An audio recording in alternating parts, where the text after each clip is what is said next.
Hello everyone, welcome back to the channel. আজি পুনৰ এবাৰ মডাৰ্ণ ইণ্ডিয়ান হিষ্ট্ৰীৰ অন্য এটি ভিডিঅ' আপোনালোকৰ মাজলৈ প্ৰস্তুত কৰি আনিছোঁ। ইতিমধ্যে আমি বহুকেইটা টপিক কভাৰ কৰিছোঁ, কিন্তু এতিয়াও কিছুমান এনেকুৱা টপিক আছে যিবোৰ আমাৰ কভাৰ কৰিব ৰৈ গৈছে, তো সেইবোৰো আমি অতি সোনকালে কভাৰ কৰিব চেষ্টা কৰিম যিহেতু আমাৰ এক্সাম নিচেই ওচৰ চাপি আহিছে। চ' আশা কৰিছোঁ আপোনালোক সকলোৱে ভালদৰে প্ৰিপাৰেশ্যনছবোৰ চলাই আছে। ময়ো মোৰ ফালৰ পৰা যিমান পাৰোঁ মই হেল্পবোৰ আগবাঢ়িব চেষ্টা কৰি আছোঁ যিহেতু। চ' এতিয়া বেছি পলম নকৰি বলক আজিৰ ভিডিঅ'টি ষ্টাৰ্ট কৰোঁ প্ৰথমটি কুৱেশ্যনৰ পৰা। চ' আজিৰ ফাৰ্ষ্ট কুৱেশ্যনটি দিয়া গৈছে, হু among the following persuaded Mahatma Gandhi to allow women to join the salt satyagraha movement? So salt satyagraha movement initially Mahatma Gandhiৰ কোনো ইণ্টেনশ্যন নাছিলে মহিলাসকলক ইনভলভ কৰাৰ, কিন্তু কমলা দেৱী চট্টোপাধ্যায় তেওঁ এগৰাকী প্ৰমিনেণ্ট ফ্ৰীডম ফাইটাৰ আৰু ছ'চিয়েল ৰিফৰ্মাৰ আছিলে। তেওঁৱে ষ্ট্ৰংলি আৰ্গিউ কৰিছিলে যে মহিলাসকলেও এক্টিভলি এই মুভমেণ্টত পাৰ্টিচিপেট কৰিব লাগিব বুলি। তেওঁৱে গান্ধীজীক কনভিন্স কৰিছিলে যে এই ষ্ট্ৰাগল যিটো ইণ্ডিপেণ্ডেঞ্চৰ কাৰণে হৈ আছিলে তাত ৱমেনৰো ইকুৱেল পাৰ্টিচিপেশ্যন লাগিব। As a result thousands of women civil disobedience movement join কৰিছিলে, আৰু ইয়াৰ বাবেই এই মুভমেণ্টটো one of the most significant mass movement হিচাপে ইণ্ডিয়ান হিষ্ট্ৰীত জিলিকি থাকিলে। এতিয়া ইয়াৰ নেক্সট কুৱেশ্যনলৈকে বলক, নামটো নাপাহৰিব দেই, Kamala Devi Chattopadhyay. Next, which of the following statement is are correct about Gandhiji? চ' তলত তিনিটা ষ্টেটমেণ্ট দিয়া গৈছে, তাৰে কোনকেইটা কাৰেক্ট অথবা কোনকেইটা ৰং আমি বলক বিচাৰি উলিয়াওঁ। আমি ইয়াতে কাৰেক্টটো টিক কৰিব লাগিব, ঠিক আছে। চ' ফাৰ্ষ্ট ষ্টেটমেণ্টটো দিয়া গৈছে, time person of the year award in 1940 তেওঁক এই এৱাৰ্ডটো দিয়া গৈছিলে। এইটো ইনকাৰেক্ট হয়। মহাত্মা গান্ধীয়ে time person of the year award এইটো 1940 তেওঁ জিকা নাছিলে। He was named time person of the year, ঠিক আছে। তাৰপিছত তেওঁক মেন অফ দ্য ইয়েৰ বুলি কোৱা গৈছিলে। চ' time person of the year বুলি তেওঁক জনা গৈছিল, তেওঁক নেমটো দিয়া গৈছিলে ইন 1930, কিন্তু তেওঁ কোনো ধৰণৰ time person of the year award জিকা নাছিলে 1940। চ' অপশ্যন এইটো হৈ গ'ল ইনকাৰেক্ট। যিহেতু আমি কাৰেক্ট বাছি উলিয়াব লাগে, এ যদি ইনকাৰেক্ট, এ থকা অপশ্যন আমি কাটি দিওঁ। দেন আমি বিটো চাওঁ, president of the Indian national Congress in 1925, এইটো incorrect. Mahatma Gandhi Indian national কংগ্ৰেছৰ মই আগৰ ভিডিঅ'টো কৈছোঁ যে তেওঁ অকল এবাৰেই প্ৰেচিডেণ্ট হৈছিলে ইণ্ডিয়ান নেশ্যনেল কংগ্ৰেছৰ, আৰু সেইটো ক'ত হৈছিলে, এই বেলগামৰ ছেশ্যনত হৈছিলে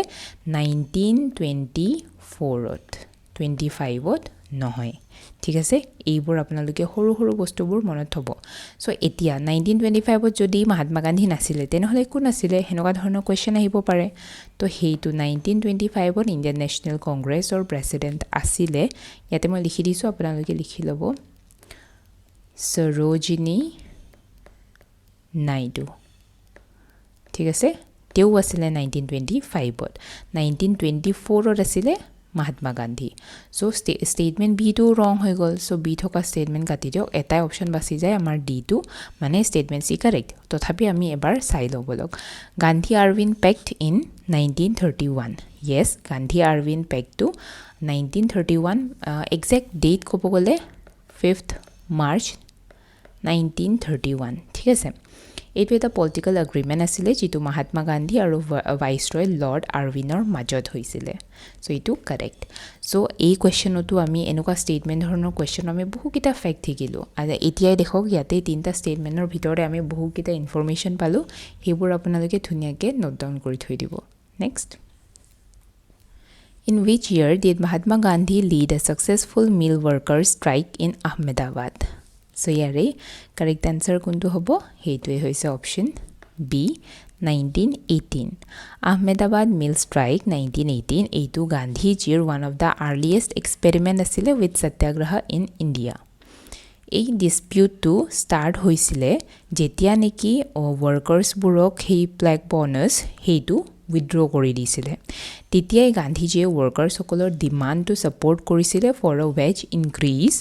and undertook a fast to strengthen their resolve. Eventually ইয়াৰে যিটো মিল অনাৰ্ছ তেওঁলোকে আৰ্বিট্ৰেশ্যনৰ কাৰণে এগ্ৰী কৰিলে আৰু ৱৰ্কাৰ্ছসকলে ছাকচেছ এচিভ কৰিলে। সো এইটো গান্ধীজীৰ অন্য এটি সত্যাগ্ৰহৰ উদাহৰণ সো প্ৰথম সত্যাগ্ৰহ কোনটো আছিল মই লাষ্ট ভিডিঅ'ত আপোনালোকক কৈছিলো হেতু আছিল চম্পাৰণ সত্যাগ্ৰহ 1917 ঠিক আছে সো ই নেক্সটটো কোনটো হৈছে এতিয়া আহমেদাবাদ মিল সত্যাগ্ৰহটো হৈছে ঠিক আছে সো ইয়াতেও তেওঁলোকে সাকসেস পাইছিলে এই কথাটো মনত থব next Which movement is associated with the Dandi March? Dandi March or logot kuntu movement associated hoye ase. Hei karone apnaloke date bor bhaldore monot thobo lage. Jodi apnaloke Dandi March or date mane year to aru baki movement bor year bor jodi ekelogote monot hoye tetia hole mane kintu apnaloke easily associate koribo paribo. Dandi March tuk ami Salt March buliu janu. Heitu Gandhijir dara launch kora goisile ketia 12 March 1930 korpora from Sabarmati Ashram ঠিক আছে কলৈকে two Dandi Gujarat so এইকিটা ফেক্টস দাণ্ডি মাৰ্চৰ কথা মনত হ'ব আৰু ইয়াৰে objective কি আছিল ব্ৰিটিছসকলৰ যিটো মনোপলি আছিল সল্টৰ ওপৰত হেতু প্ৰটেষ্ট কৰিছিল যিটো সল্ট টেক্স তেওঁলোকে কৰিছে দিছিলে হেতুৰ এগেইনষ্টৰ প্ৰটেষ্ট কৰিছিলে সো এই মাৰ্চেই মাৰ্ক কৰিছিলে বিগিনিং অফ কোনটো movement beginning of civil disobedience movement so আমাৰ আনসাৰটো হৈছে সিভিল ডিসঅবিডিয়েন্স মুভমেন্ট ইয়াৰ সময়তে ইন্ডিয়ান সকলে ওপেনলি আনজাস্ট কলোনিয়াল লসবোৰ ভায়োলেট কৰিছিলে আৰু এইটোৱে ইণ্ডিয়াৰ ক'ব গ'লে ফ্ৰীডম ষ্ট্ৰাগলৰ one of the most powerful symbol হিচাপে বনি তুলিছিলে আৰু ৱৰ্ল্ড ৱাইড এটেনশ্যন এট্ৰেক্ট কৰিছিলে সো মনত হ'ব দাণ্ডি মাৰ্চৰ লগত আমি সিভিল ডিসঅবিডিয়েন্স মুভমেন্ট মনত হ'ব লাগে next Gandhiji deliver the famous do or die speech on do or die কিতাবা এনেকুৱা কোৱেশ্চন আহিব পাৰে যে ডু অৰ ডাই এইটো কোনে কৈছিলে এনেকুৱা ধৰণৰ কিছুমান স্লোগানছ আছে সেই স্লোগানছবোৰ কাৰ হয় ফেমাছ স্লোগানছবোৰৰ নাম মনত থাকিব ৰাখিব আৰু কোনে কৈছিলে কোনে দিছিলে হেতু মনত ৰাখিব কেতিয়াবা সেই স্লোগান ৰিলেটেড কোৱেশ্চন আহি যায় এতিয়া ইয়াতে সুধিছে যে এই স্লোগানটো গান্ধীজিয়ে কেতিয়া দিছিলে সো হেতুৱে হৈছে অপচন ডি 8 অগষ্ট 1942 মই যে আপোনালোকক যেতিয়া নেকি এনসাৰত অকল ডেটবোৰ মানে ইয়াৰবোৰ যেতিয়া থাকে তেতিয়া যে মই আপোনালোকক মান্থবোৰ যে কৈ যাওঁ এই কাৰণে কৈ যাওঁ কেতিয়াবা কি কৰে তেওঁলোকে ইয়াৰটো তো একেই দিয়ে সব অপচনতে অকল এক্সাক্ট ডেটটো এটা অপচনত কাৰেক্ট দিয়ে সো আপোনালোকে এক্সাক্ট ডেট মনত ৰাখাটো বহুত বেছি ইম্পৰ্টেণ্ট সো এতিয়া মনত হ'ব গান্ধীজিয়ে হিষ্টৰিক যিটো ডু অৰ ডাই স্পীচটো 8 অগষ্ট 1942 দিছিলে কত ক'লে মানে হেতু হৈছে বম্বে সেশনত ঠিক আছে যেটো অল ইন্ডিয়া কংগ্ৰেছ কমিটিৰ বম্বে সেশন আছিলে তাতে তেওঁৱে এই স্পীচটো দিছিলে এই স্পীচটোৱে কুইট ইণ্ডিয়া মুভমেন্টটো লঞ্চ কৰিছিলে যত নেকি ব্ৰিটিছ ৰুলৰ ইমিডিয়েট এণ্ড হোৱাটো ডিমান্ড কৰিছিলে গান্ধীজিয়ে ইণ্ডিয়ানসকলক আৰ্জ কৰিছিলে যে নন ভায়োলেন্ট হৈ থাকিব কিন্তু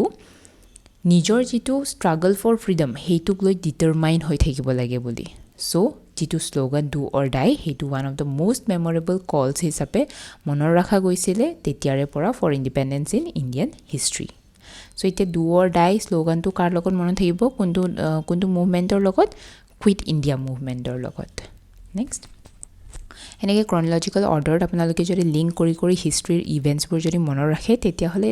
এনিও ইজি হৈ যায় হিষ্ট্ৰীটো আপোনালোকে ফেক্টছ বুলি ডাইৰেক্ট দিমাগত এনেকৈ নোহোমাকে ষ্টৰী নিচিনাকৈ মনত থ'ব চেষ্টা কৰিব আচ্ছা এইটো মুভমেণ্টৰ পাছত এইটো হৈছিলে ইয়াৰ পাছত এইটো ইনচিডেণ্ট হৈছিলে এনেকুৱা ধৰণৰে যেতিয়া ষ্টৰী হিচাপে আপোনালোকে মনত ৰাখিব তেতিয়া মানে বেছি ইজি হৈ যাব চ' সেনেকুৱাকৈ চেষ্টা কৰিব এবাৰ এতিয়া নেক্সট কুৱেশ্যনটো চাওঁ বলক when was the first war of Indian independence fought so ইয়াৰে কাৰেক্ট আনসাৰ হ'ব অপচন ডি 1857 আগতেও মই কৈছো যেটো ৰিভল্ট আছিল 1857 ৰ হেতুক first war of Indian independence হিচাপেও জনা যায় মানে ফাৰ্স্ট অৰ্গানাইজড ওয়াৰ হিচাপে ঠিক আছে যেটো মে 1857 ত মিৰটত ষ্টাৰ্ট হৈছিল আৰু বহুত হুনকালে নৰ্দাৰ্ণ আৰু সেন্ট্ৰেল ইণ্ডিয়াত স্প্ৰেড হৈ গৈছিল আৰু ইয়াৰে মেজৰ লিডাৰ্ছ ক'ব গ'লে মংগল পাণ্ডেৰ নাম ৰাখিব পাৰে ৰাণী লক্ষ্মীবাই বাহাদুৰ শাহ জাফৰ নানা চাহিব তেওঁলোকৰ নামবোৰ মনত ৰাখিব পাৰে 1857ৰ ৱাৰৰ লগত ঠিক আছে অলদো এই ৰিভল্টটো আল্টিমেটলি সাপ্ৰেছ কৰা গৈছিলে কিন্তু এই ৰিভল্টে এটা অৰ্গেনাইজড ৰেজিষ্টেন্স ব্ৰিটিছৰ এগেইনষ্ট মানে ব্ৰিটিছ ৰুলৰ এগেইনষ্ট কৰা এটা অৰ্গেনাইজড ৰেজিষ্টেন্সৰ বিগিনিংটো মাৰ্ক কৰিছিলে ঠিক আছে আৰু সিগনিফিকেন্টলি পিছলে নেশ্যনেলিষ্ট সকলক ইনফ্লুৱেন্সও কৰিছিলে মানে সাহস এটা দিছিলে যে ইয়েছ আমি প্ৰটেষ্ট কৰিব পাৰিম আমি ব্ৰিটিছৰ এগেইনষ্টত মান মাতিব পাৰিম বুলি সকলো ইণ্ডিয়ানছৰ মাজতে তেওঁলোকে সেই স্পিৰিটটো জগাই তুলিছিলে এই ফাৰ্ষ্ট অৰ্গেনাইজড ৰিভল্টটোৱে Next. Mahatma Gandhi organized a satyagraha for the peasants of Kheda district of Gujarat. The satyagraha was for the demand of যেটো Kheda districtor satyagraha asile hetu kihor karone asile so hetu asile relaxation in revenue collection so teo jiman satyagraha korisile hokolure beleg beleg karon asile hokolure beleg beleg location asile so apnaloke year kuntu satyagraha naam to monot hobo kor hoisile আৰু কিহৰ কাৰণে হৈছিলে আৰু success পাইছিলে নে নাই ৰিজাল্টটো কি আছিল হেবোৰ মনত হ'ব ৰিগাৰ্ডিং সত্যাগ্ৰহস সো যেটো হেৰা সত্যাগ্ৰহ এইটো হৈছিলে 1918 ত আৰু লঞ্চ কৰা হৈছিলে যেতিয়া নেকি যেটো ফাৰ্মাৰ্স আছিল তেওঁলোকৰ যেতিয়া ক্ৰপ ফেইলিয়াৰ হৈ গৈছিলে তেতিয়া মানে ফাৰ্মাৰ্স সকলে ল্যান্ড ৰেভিনিউ পে কৰিব পৰা নাছিলে So, despite the poor harvest, British government tax collect korar babe insist kori asile. Tetia Gandhiji logote teolukor logot Sardar Vallabhbhai Patel nisinao mohan leaders o asile teoluke peasants hokolok support korisile aru revenue collection ot suspension eta demand korisile. Government eventually concessions to grant korisile jitue ei movement to eta significant success hisabe mark kori tulisile. ঠিক আছে কিয়নো revenue collection তেতিয়া বহুত কৰিছিলে British সকলে আমি জানো যেতিয়া নেকি আপুনি ভাবক উতে এগ্ৰিকালচাৰৰ ওপৰত পেজেন্টছ সকলে ডিপেন্ড কৰে হেতু সময়তে যদি এগ্ৰিকালচাৰ ফ্লপ হৈ গল তেতিয়া তেওঁলোকে ৰেভিনিউ দিব কেনেকে হয়নে সো হেনেকুৱা এটা সিচুৱেচন যেতিয়া দিব পৰা নাছিলে তেতিয়াই গান্ধীজিয়ে along with Sardar Vallabhbhai Patel support কৰিছিলে পেজেন্ট সকলক আৰু আল্টিমেটলি সাকসেসও হৈছিলে আৰু ৰেভিনিউ কালেকশনৰ অলপ কাটো তেওঁলোকে achieve কৰিছিলে next who founded the theosophical society in India so yare correct answer hobo option B Madam Blavatsky and Colonel Olcott so jeto theosophical society এইটো found হৈছিলে 1875 ত in New York ঠিক আছে আৰু হেতু কোনে কৰিছিলে by Madam Helena Petrovna Blavatsky আৰু Colonel Henry Steele Olcott. পিছত ইয়াৰ হেডকোৱাৰ্টাৰ্ছ টু আকৌ আদিয়াৰত এষ্টাব্লিশ কৰি তুলিছিলে এই সোসাইটিটোৱে ইউনিভাৰ্সাল ব্ৰাদাৰহুড প্ৰমোট কৰিছিলে লগতে কম্পাৰেটিভ ৰিলিজন আৰু স্পিৰিচুৱেল ষ্টাডিজ আৰু পিছলে কেতিয়াবা আপোনালোকে ভাবিব পাৰে যে ইয়াৰ ফাউণ্ডাৰ এনি বেসেণ্ট হয় কিন্তু নহয় ইয়াৰ ফাউণ্ডাৰ মেডাম ব্লাভাটস্কি আৰু কলোনেল অলকটে হয় কিন্তু আমি যেতিয়া ইণ্ডিয়াৰ থিওসফিক্যাল সোসাইটিৰ কথা পঢ়ো তেতিয়া বেছিকে এনি বেসেণ্টৰ নাম দেখো কিয়নো পিছলে এনি বেসেণ্টে most influential leader হিচাপে কাম কৰিছিলে ইণ্ডিয়াৰ আৰু এটা ইম্পৰ্টেন্ট ৰোল প্লে কৰিছিলে ইণ্ডিয়াৰ নেশনাল মুভমেন্টত ঠিক আছে সো ফাউণ্ডাৰ তেওঁলোক হয় আৰু কোনে পপুলাৰাইজ কৰিছিলে কোনে এনি বেসেণ্ট বুলি আমি ক'ব পাৰো next who among the following said that English education has enslaved us so এইটো কোনে কৈছিলে এইটো কৈছিলে মহাত্মা গান্ধীজিয়ে কলোনিয়েল এডুকেশ্যন সিস্টেমটো ক্ৰিটিসাইজ কৰিছিলে আৰু এইটো কত লিখা আছে কলে মানে মনত হ'ব মহাত্মা গান্ধীৰ যে বুক এখন আছে হিন্দ স্বৰাজ তো হিন্দ স্বৰাজতে তেৱে কলোনিয়েল এডুকেশ্যন সিস্টেমটো ক্ৰিটিসাইজ কৰিছিলে তেৱে বিলিভ কৰিছিলে যে ইংলিছ এডুকেশ্যনটোৱে ইণ্ডিয়ান সকলক নিজৰ কালচাৰ নিজৰ ট্ৰেডিশন নিজৰ ভিলেজৰ পৰা দূৰ কৰি দিছে গান্ধীজিয়ে এডুকেশ্যনটো মাদাৰ টাঙত হ'ব লাগে বুলি কৈছিলে আৰু ক্যাৰেক্টাৰ বিল্ডিং সেলফ ৰিলায়েন্স আৰু প্ৰেক্টিকেল স্কিলছৰ ওপৰত এমফাসাইজ কৰিব লাগে বুলি কৈছিলে next In which prison did Mahatma Gandhi go on a hunger strike in protest of the British government's decision to separate India's electoral system by caste in the year 1932? So, here correct answer of option B. Yerwada. So 1932 British prime minister Ramsay MacDonald announce কৰিছিলে communal এৱাৰ্ডটো যিটোৱে নেকি separate electorates provide কৰিছিলে depress ক্লাছেছসকলৰ বাবে গান্ধীজীয়ে এই মেজৰটো opposed কৰিছিলে কিয়নো তেওঁ বিলিভ কৰিছিলে যে এই বস্তুটোৱে হিন্দু ছ'চাইটিক ডিভাইড কৰি দিব বুলি ঠিক আছে চ' যেতিয়া তেওঁ ইম্প্ৰিজনড হৈ আছিলে ইয়াৰাডু জেল মানে পুনেত এইটো পুনেত আছে ঠিক আছে পুনেত যেতিয়া আছিলে তেতিয়া তেওঁৱে এটা ফাষ্ট বিগিন কৰিছিলে ঠিক আছে আৰু মৰালৈকে এইটো ফাষ্টটো চলিব এনেকুৱা ধৰণৰ বিগিন কৰিছিলে তেওঁৱে 1932ত এই ফাষ্টটোৱে নেগোচিয়েশ্যনছ আনিছিলে গান্ধীজী আৰু বি আৰ আম্বেদকাৰৰ মাজত যাৰ ৰিজাল্ট হিচাপে আমি পুনা পেক্টটো দেখোঁ পুনা পেক্টটো কেতিয়া হৈছিলে 1932তে হৈছিলে এই পেক্টটোৱে ছেপাৰেট ইলেক্টৰেটছটো ৰিপ্লেচ কৰিছিলে with reserve seats for the depress classes in joint electorates ঠিক আছে চ' এই বস্তুবোৰ এনেকৈ লিংক কৰি পঢ়িব ইয়াৰ পৰাই ৰিজাৰ্ভ ছিটছৰ কথা আহিছিলে ঠিক আছে এতিয়া যে ৰিজাৰ্ভেশ্যনবোৰ যে যিমান আছে এইবোৰ ইয়াৰ পৰাই ষ্টাৰ্ট হৈছিলে 1932ৰ পুনা পেক্টৰ পৰা যেতিয়া নেকি গান্ধীজীয়ে অপ'জ কৰিছিলে যে ছেপাৰেট ইলেক্টৰেটছ বেছড অন কাষ্ট হ'ব বুলি কিনি কোৱা কথাটো যেতিয়া তেওঁ অপ'জ কৰিছিলে তেতিয়াৰে তাৰে মেজৰ হিচাপে তাতে এটা এনচাৰ হিচাপে এই ৰিজাৰ্ভ ছিটছবোৰ আনা গৈছিলে কিয়নো আমি জানো যে ডিপ্ৰেছ ক্লাছেছসকলক শেডিউল কাষ্ট শেডিউল ট্ৰাইবছসকলক বহুত বেছি সেইটো সময়ত মানে সেইটোৱে তেওঁলোকে ফেচ কৰিছিলে বা এটা ইকুৱেলিটি ছ'চাইটিত পোৱা নাছিলে সেইটোৰ কাৰণে এই ছিষ্টেমটো অনা গৈছিলে next Bhagat Singh Sukhdev and Rajguru were hanged in the year তেওঁলোকক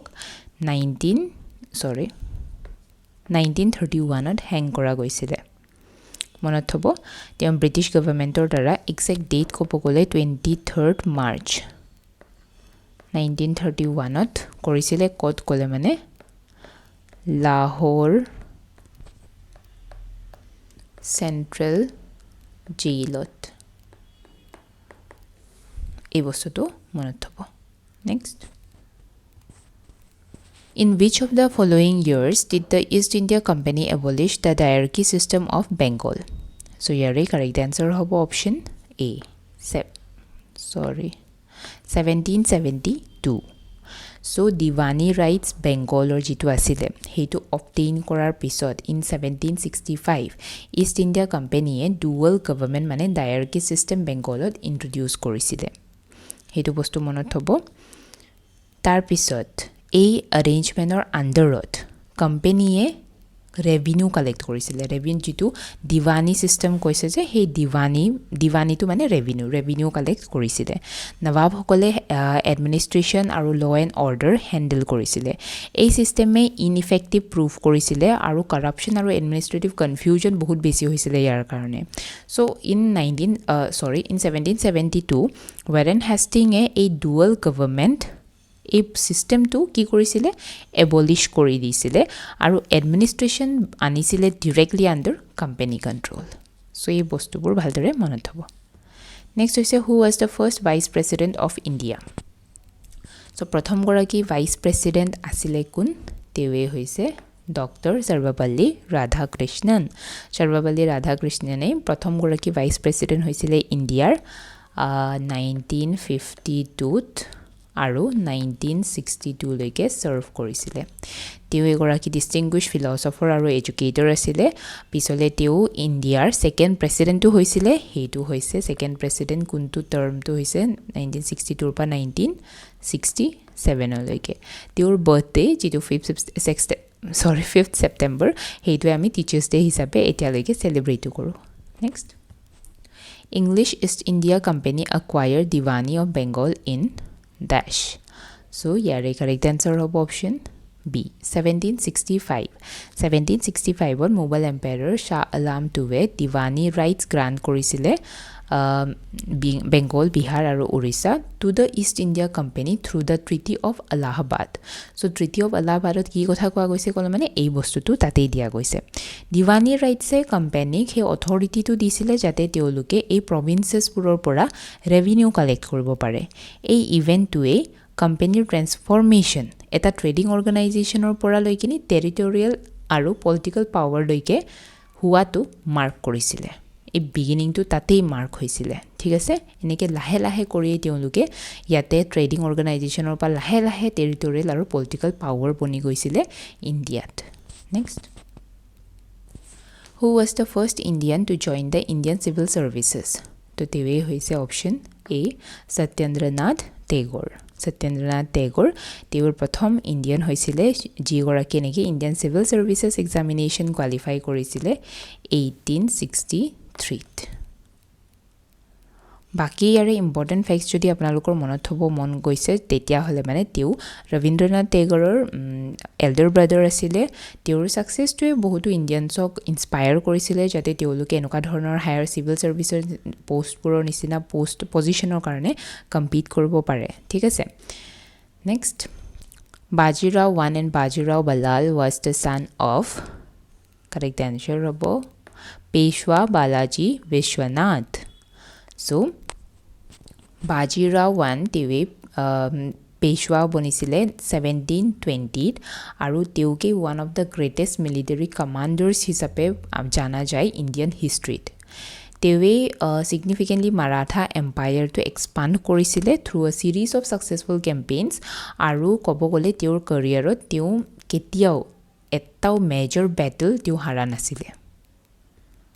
Next we said during the period of the uprising of 1857, Shah Mal, who rebelled at Barod in Uttar Pradesh, was killed in the battle in.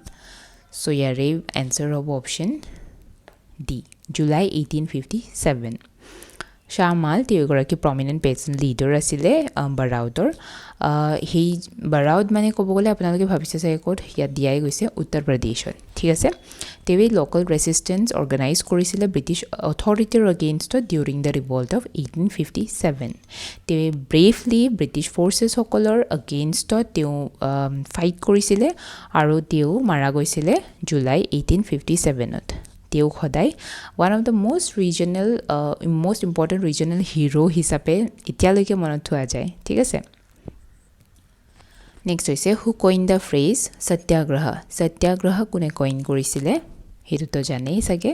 Mahatma Gandhi এই term সত্যাগ্ৰহটো Mahatma গান্ধীৰ দ্বাৰাই coin কৰা গৈছিলে তেওঁৰ south আফ্ৰিকাৰ যিটো struggle আছিলে সেইটো সময়ৰ ইয়াৰে এতিয়া কৰ পৰা আহিছে ক'লে মানে সত্য মানে কি হৈছে ট্ৰুথ আগ্ৰহ মানে ফাৰ্ম ইনসিস্টেন্স তাৰ মানে হৈছে সত্যাগ্ৰহ মানে হৈছে ট্ৰুথ ফ'ৰ্চ অথবা হোল্ডিং ফাৰ্মলি টু ট্ৰুথ আৰু এই ৱৰ্ডটোৱে ক'ব গ'লে গান্ধীজীৰ মুভমেণ্টছৰ যিমান তেওঁ মুভমেণ্ট কৰিছিলে যিমানবোৰ তেওঁ অৰ্গেনাইজ কৰিছিলে চ' সেইবোৰৰ এটা ফিলচফিকেল ফাউণ্ডেশ্যন হিচাপে বনি তুলিছিলে যেনেকৈ মই অথনি কৈছিলোঁ না আপোনালোকক Champaran Satyagraha Kheda Satyagraha non cooperation movement civil disobedience movement এইবোৰৰ এটা মেজৰ মানে ফিলচফিকেল ফাউণ্ডেশ্যন হিচাপে বনি তুলিছিলে next who painted the painting in memoriam dedicated to British women in India during the revolt of 1857 answer hobo option D Joseph Noel Pato এই আৰ্টৱৰ্কটো British women আৰু children সকলক dedicate কৰি বনোৱা গৈছিলে যিবোৰ নেকি এই আপৰাইজিঙৰ কাৰণে এফেক্ট হৈছিলে আৰু এই পেইণ্টিংটোৱে ব্ৰিটিছ পাব্লিক ইমোশ্যনছ আৰু পাৰচেপশ্যনছবোৰক ৰিফ্লেক্ট কৰিছিলে ৰিগাৰ্ডিং দ্য ইভেণ্টছ অফ 1857 আৰু ক'ব গ'লে এইটো one of the most notable artistic representation হিচাপে বনি তুলিছিলে যিটো এই ৰিভল্টৰ লগত এছ'চিয়েট হৈ আছিলে নেক্সট হৈছে who was the last British governor general of India so' last governor general আছিলে লৰ্ড মাউণ্টবেটেনে লাষ্ট ব্ৰিটিছ গভৰ্ণৰ জেনেৰেল হিচাপে ইণ্ডিয়াৰ ছাৰ্ভ কৰিছিলে কেতিয়াৰ পৰা কেতিয়ালৈ ক'লে মানে মাৰ্চ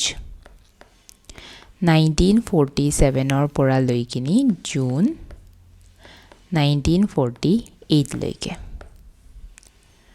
সো ইমানে আছিলে আজিৰ আমাৰ ভিডিঅ'টি আই হোপ আপোনালোকে বুজি পাইছে এই কনচেপ্টছবোৰ আমি অলমোষ্ট সকলোবোৰ বস্তু কভাৰ কৰিলোৱেই মডাৰ্ণ ইণ্ডিয়ান হিষ্ট্ৰীৰ সো আপোনালোকৰ যদি কিবা ইম্পৰ্টেণ্ট আৰু স্পেচিফিক কিবা টপিকত যদি লাগে তেনেহ'লে কমেণ্ট কৰি জনাব যিহেতু এক্সামৰ কাৰণে বেছি টাইম নাই